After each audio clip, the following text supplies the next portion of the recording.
दोस्तों आज हम जानेंगे कि राजा पोरस कौन थे। इतिहास के पन्नों में राजा पोरस तथा सिकंदर की लड़ाई काफी चर्चित रही है। आपने यूनान के राजा अलेक्जेंडर सिकंदर के बारे में जरूर सुना होगा। सिकंदर ने जब दुनिया जीतने के इरादे से भारत में अपना कदम रखा तो सिकंदर को इस बात का समझ आ गया था कि भारत के राजाओं को युद्ध में हराना इतना सहज बात नहीं है। पोरस पंजाब के झेलम नदी से लेकर चिनाब नदी तक फैला पुरुवास राज के राजा थे। इनका कार्यकाल 340 ईसा पूर्व से 315 ईसा पूर्व तक का था। बहुत अजीब लगता है जब भारत में सिकंदर को महान कहा जाता है और उस पर गीत लिखे जाते हैं, उस पर फिल्म बनाया जाता है, उस फिल्म में उसे बहुत महान बताया जाता है।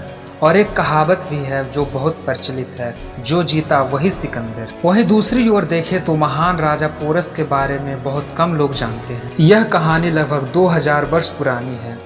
उस समय भारत का सबसे शक्तिशाली साम्राज्य मगध हुआ करता था और मगध साम्राज्य का सम्राट धनानंद था।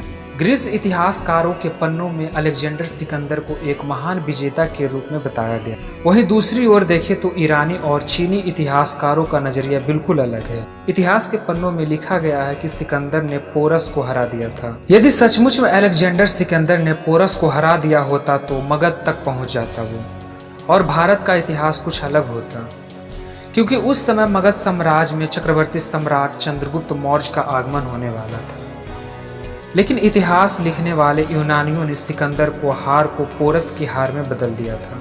यूनानी इतिहासकारों का झूठ को पकड़ने के लिए आपको ईरानी तथा चीनी विवरणों के साथ साथ भारतीय इतिहास विवरणों के बारे में भी पढ़ना चाहिए। यूनानी इतिहासकारों ने सिकंदर के बारे में झूठ लिखा है।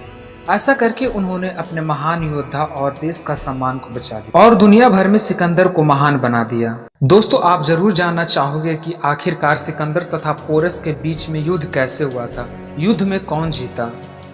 जब सिकंदर अपने पिता के मृत्यु के पश्चात अपने सौतेले भाई की हत्या करने के बाद वह मेडिसिनिया के सिंहासन पर बैठा था, तब वह अपने महत्वाकांक्षा को बढ़ाने के लिए विश्व विजय पर निकला था। सिकंदर का खास दुश्मनी ईरानियों से था। सिकंदर ने ईरानी के पारसी राजा पारा को पराजित कर दिया था और विश्व विजेता कहलाने लगा। यहीं से उसकी भूख और बढ़ने लगी। जब सिकंदर ईरान से आगे बढ़ा तो उसका सामना भारतीय सीमा पर बसे छोटे छोटे राज्यों से हुआ।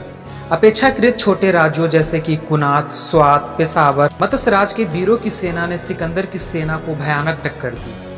मत्स्य राज के महिलाओं ने भी यहाँ की सेना का भरपूर साथ दिया, परंतु धोखे की बार करने वाले यूनानी ने मत्स्य राज के सामने संधि का नाटक करके उन पर रातों रात हमला बोल दिया और उस राज के राजमाता, बच्चे, महिलाओं को तलवार से काट डाला। यही हाल उसने और भी छोटे छोटे राज्यों में किया। मित्रता की आड़ में अचानक आक्रमण कर देता था, राजाओं को बंधक बनाया और भोले भाले भारतीय राजा उनके शिकार होते गए। अंत में उसने गांधार तक्षशिला पर भी आक्रमण, परंतु गांधार तक्षशिला के राजा आंभी ने सिकंदर के लड़ने के बजाय उसका भव्य स्वागत किया। आंभी ने ऐसा इसलिए किया क्योंकि उसको पोरस से शत्रुता थी और दूसरी ओर देखा जाए तो सिकंदर की सेना के सामने आंभी की सेना बिल्कुल कमजोर थी। इसलिए आंभी ने अपने आप को सिकंदर के सामने पहले ही समर्पण कर दिया था। आंभी ने पोरस के खिलाफ सिकंदर को गुप्त रूप से सहायता भी की थी। सिकंदर ने पोरस के पास एक संदेश भिजवाया जिसने उसने पोरस से सिकंदर के समर्पण की बात लिखी थी। लेकिन राजा पोरस एक महान योद्धा थे। उन्होंने सिकंदर की अधीनता को स्वीकार नहीं किया और युद्ध की तैयारी शुरू कर दी, क्योंकि पोरस को पता था सिकंदर उनके राज पर हमला करने वाला है। राजा पोरस का कार्यकाल 340 ईसा पूर्व से 315 ईसा पूर्व तक का माना जाता है। ये पूर्ववंशीय साम्राज्य के महान सम्राट थे। महाराज पोरस सिंध प्रांत के बड़े भूभाग के स्वामी थे। उनका साम्राज्य भव्य और विशालकाय था। पोरस अपनी बहादुरी के लिए पूरे विश्व में विख्यात थे। उन्होंने सभी राजाओं के समर्थन से अपना साम्राज्य का निर्माण किया था। जब सिकंदर भारत आया तो झेलम के समीप महाराज पोरस के साथ उसका संघर्ष हुआ था।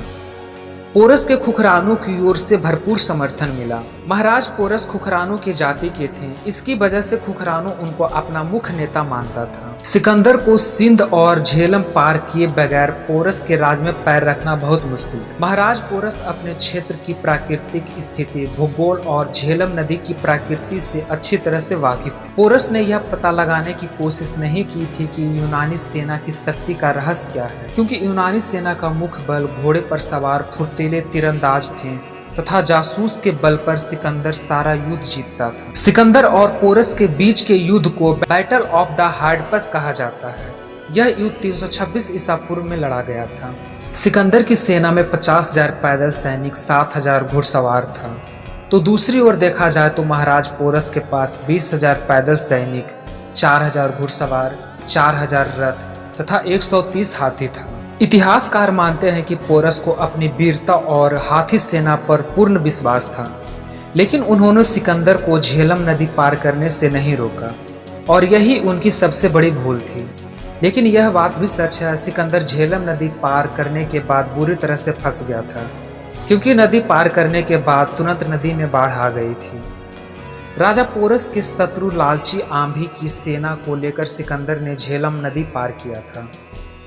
कहा जाता है कि महाराज पोरस की हाइट 7 फीट थी, उनका शरीर बहुत चौड़ा था, वे बहुत शक्तिशाली थे। जब वे गज सेना के साथ यूनानी सेना पर टूट पड़े तो यूनानी सेना में हाहाकार मच गया, जिससे सिकंदर तथा उसके सैनिक भयभीत हो गए। महाराज पोरस का सैनिक का हौसला बुलंद था, यूनानी सेना को मार भगाने की उनके अंदर हट थी।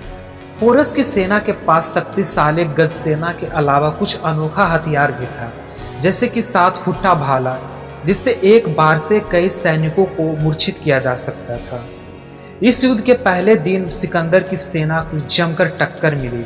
सिकंदर की सेना के कई वीर सैनिक भयभीत हो गए थे, लेकिन सिकंदर अपने हट पर अड़ा रहा और बचे हुए सैनिकों को लेकर सिकंदर बीच युद्ध में घुस गया और राजा पोरस की सेना पर टूट पड़ा। यह देखकर महाराज पोरस के भाई अमर सिंह ने सिकंदर से युद्ध करने के लिए आगे बढ़े और अमर सिंह ने सिकंदर के अति प्रिय घोड़े को अपने भाले से मार दिया और सिकंदर को जमीन पर गिरा दिया। ऐसा यूनानी सेना अपने जीवन में कभी नहीं देखा था कि उनका सम्राट जमीन पर गिरा हुआ था।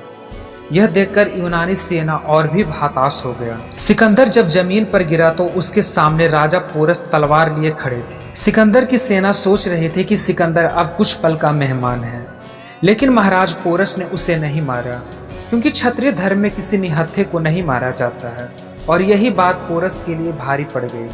पोरस कुछ समझ पाते तभी सिकंदर के अंगरक्षक उसको वहां से लेकर भाग गए। सिकंदर की सेना का मनोबल इस युद्ध के बाद और भी टूटता गया और उसने नए युद्ध में आगे बढ़ने से इनकार करने लगा। सेना में विद्रोह की स्थिति पैदा हो रही थी, इसलिए सिकंदर ने वापस जाने का फैसला किया, क्योंकि एक तो नदी पार करने के बाद सिकंदर के सैनिक काफी थक चुके थे और दूसरी ओर देखा जाए तो तुरंत युद्ध के बाद काफी सैनिक और घोड़े मारे गए थे। ऐसे में सिकंदर व उनकी सेना सिंधु नदी के तट पर पहुंचे तथा वापस जाने के लिए पश्चिमी की ओर मुड़ी, क्योंकि सिंध का रास्ता छोटा व सुरक्षित था। भारत में शत्रुओं को उत्तर पश्चिम में घुसने का 2 ही रास्ता था, जिसमें कि सिंधु का रास्ता सबसे कम खतरनाक माना जाता है।